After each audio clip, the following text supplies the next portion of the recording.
But.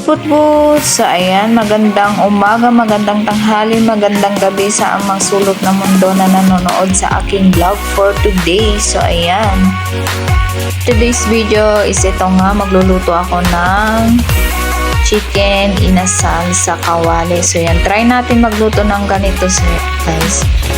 So, itong video na ginawa ko, hindi ko na pinakita yung pagmamarinate ko kasi kahapon ko pa siya minarinate.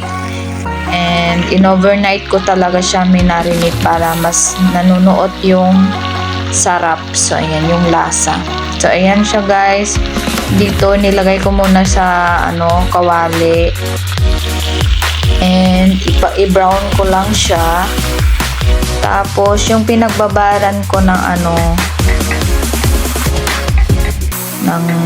pinagmarinatan ko, yun din yung isasabaw ko. So, ayan, na brown na nga siya. Then, ililipat ko na siya dito. So, ayan. Tapos na siyang na brown. So, ayan, ililipat ko na siya dito, guys. Dahil, limit lang yung time na pag video ko dito, hindi ko na talaga binidyo yung totally yung pinang marinate ko dito. So ayan, lipat ko na siya dito kasi iluluto na natin ulit siya. Brinown ko lang siya sa isang kawali. So ayan, yung mantika ilagay natin ulit kasi yan, G-oil yan. So ayan na siya guys.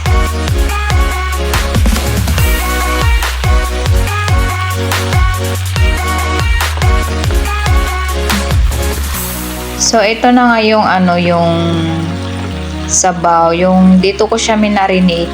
Overnight ito na marinate kaya lasang-lasa talaga yung niya. So, ayan. I-boil na natin siya guys. So, inilagay ko na. Iluluto na natin. Yung pinang marinate natin, dyan ko din siya iluluto guys. So, ayan. Hanggang sa mawala na yung tubig. So, ayan. Dito na natin iluluto.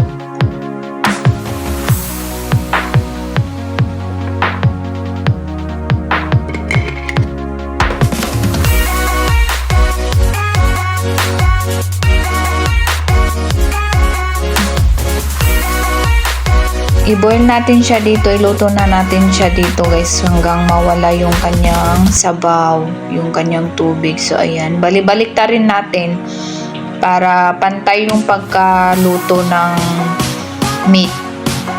So ayan siya guys, kumukulo na nga siya. So ayan, pwede na natin siyang balikta rin. Medyo mabigat na madulas. So ayan na nga.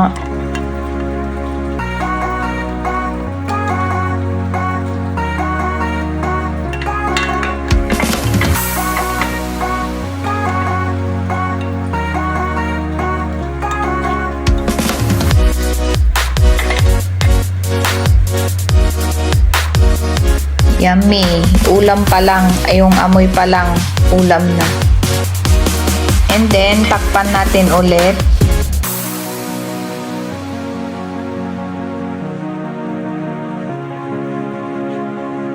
So, ayan na siya guys. Malapit nang mag-dry. Konti na lang yung sabaw niya. Tubig niya. So, ayan. Lagyan natin ng sauce sa ibabaw. Medyo na nagdra-dry na siya.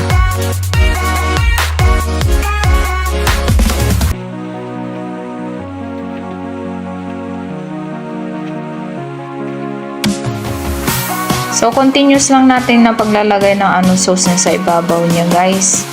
So, ayan, medyo nagmamantika na, naubos na, wawala na yung sabaw niya. So, ayan, mantika na lang yung mga nandyan. continuous lang natin siya lagyan ng mga ano. So ayan, kikita nyo siya guys, dry na. So yung oil na lang ang nagluluto sa kanya guys, nag-dry na din. So ayan, konting pa brown pa natin siya.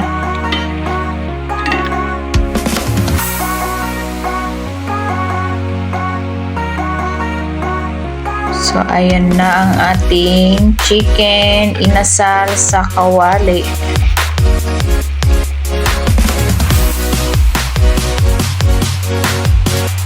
And baliktarin natin ulit.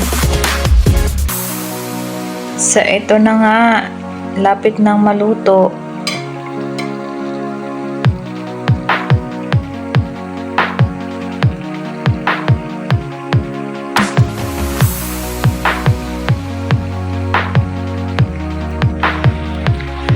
So manilaw-nilaw yung ano, kasi yung mantika ng chicken is ano, medyo may dilaw.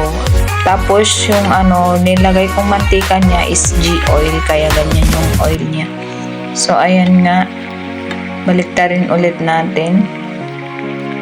So habang niluluto ko siya guys, yung amoy niya nakakabusog, busog na ako sa amoy niya. So ito na nga guys, ang ating chicken mang inasal. Mabilis lang siyang ano lutuin, i-marinate lang natin siya.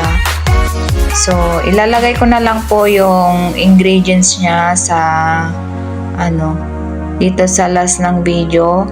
And kung nagustuhan nyo ang aking video for today, please don't forget to like and share, comment down below, and please subscribe and hit the notification bell para lagi kayong updated sa aking new upload videos. So, thank you so much for watching guys. Ayan, to God be the glory. Woot woot woot. Yeah!